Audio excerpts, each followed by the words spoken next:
Bonjour, bienvenue sur la chaîne Psychanalyse et Marionnettes. Alors, aujourd'hui, nous trois, on a envie de vous parler du transfert, du contre-transfert et de ce qui se passe entre un analysant et un analyste. Alors, ça y est, j'ai dit le mot analysant, parce que pour certains, c'est pas si clair. Tout le monde est bien d'accord, le psychanalyste, c'est le thérapeute.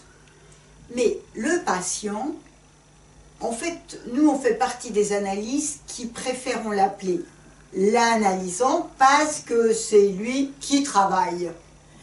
C'est pas, la psychanalyse, c'est pas un truc passif où on serait psychanalysé par un analyste, c'est on élabore autour de notre inconscient ce qui se passe avec l'aide de l'analyste, mais voilà, le patient, c'est l'analysant.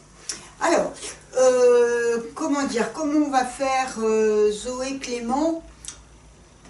Bah, je crois qu'on peut inviter, il me semble, tous ceux qui en ont parlé, peut-être d'abord l'inventeur de la psychanalyse, Sigmund Freud. Bonjour. Alors, cher professeur, nous allons essayer d'aborder maintenant ce que vous entendez par transfert. Alors,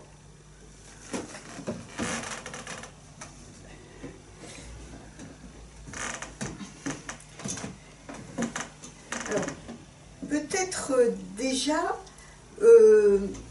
pour vous, Sigmund Freud, il y a déjà le dispositif du divan. Vous pensez que ce qui est bien, c'est que l'analyse soit derrière l'analysant et pour vous, le transfert, cette découverte que vous avez faite, c'est comme si l'analysant transférait des sentiments d'agressivité ou d'amour sur la personne de l'analyste. Donc, dans ce cas-là, comme si Clément transfère ces sentiments-là sur moi, qui répéterait quelque chose qu'il aurait vécu auparavant. Donc, il me semble que c'est ça que vous avez proposé comme explication du transfert et que c'est autour de la répétition de ces affects que le travail de la psychanalyse allait se faire. Tout à fait. Mais très cher professeur, comme vous le savez, tout le monde n'a pas partagé ce point de vue et il y a eu un de vos contemporains et amis, Sándor Ferenczi, qui lui a proposé une autre vision et nous allons l'inviter. Donc, au revoir, professeur Freud.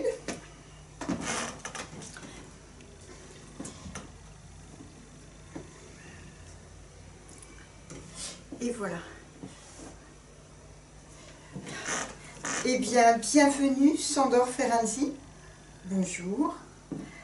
Alors, il me semble que pour vous, c'est un peu différent. Déjà, le dispositif du divan est un peu différent.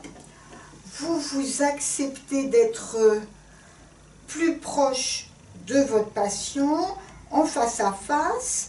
Alors, à la fois, vous pensez et vous avez proposé que non seulement l'analysant a des sentiments qu'il transfère sur l'analyste, mais que aussi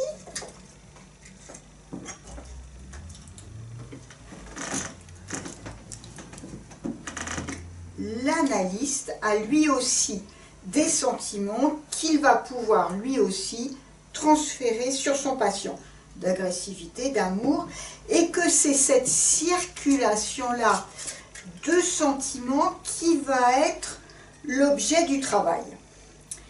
Et puis même, alors vous avez proposé quelque chose d'extrêmement audacieux à l'époque, qui n'a pas duré tout à fait longtemps, mais où quand même, par moment, vous proposiez ce que vous aviez appelé l'analyse mutuelle, où à ce moment-là, chacun son tour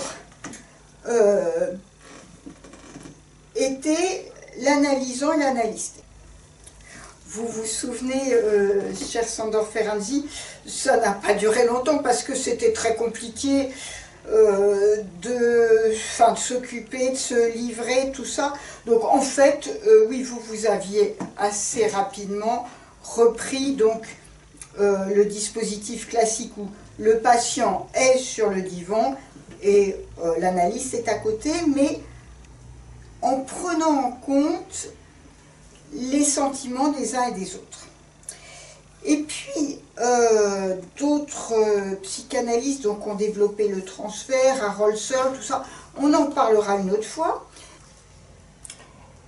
Mais Zoé et Sándor Ferenczi, moi aussi, j'aurais été pris dans le transfert. Faut dire que c'est vrai, il y a des jours où je te trouvais, Zoé, la plus formidable, tu comprenais bien, tu étais fine, subtile. Mais je dois te dire, Zoé, il y a des jours, tu m'énervais. J'étais franchement en colère contre toi. J'avais l'impression que tu comprenais, mais rien n'a rien. Et je dois même dire qu'il y a même des jours que j'avais des envies d'aller-retour, tellement ça m'agaçait. Tu crois que c'était du transfert? Vous croyez, Sándor Ferenczi? Bah oui, Clément, ça nous est arrivé.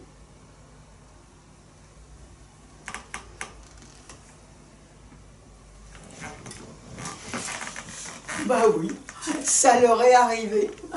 Bon, c'était une séquence importante. On a parlé du transfert. Je crois qu'on aura d'autres occasions d'en reparler avec Sándor Ferenczi, avec d'autres, et aussi du contre-transfert, enfin, pour plus tard. En tout cas, aujourd'hui, on va vous laisser là, en vous souhaitant à bientôt. Vous pouvez nous retrouver sur YouTube, sur le collectif outildussoin.fr au pluriel. Et puis, au revoir, à bientôt.